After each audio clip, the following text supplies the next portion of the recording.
Assalamu alaikum friends, today I will discuss how to limit the data use in Windows 10.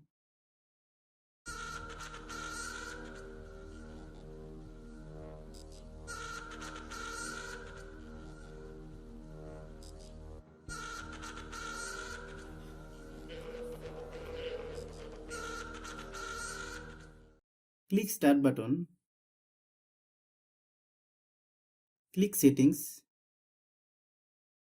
click Network and Internet, click Data Use, click Enter Limit.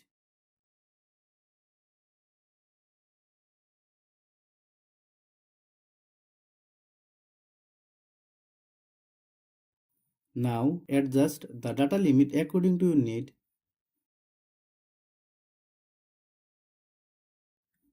Click Save.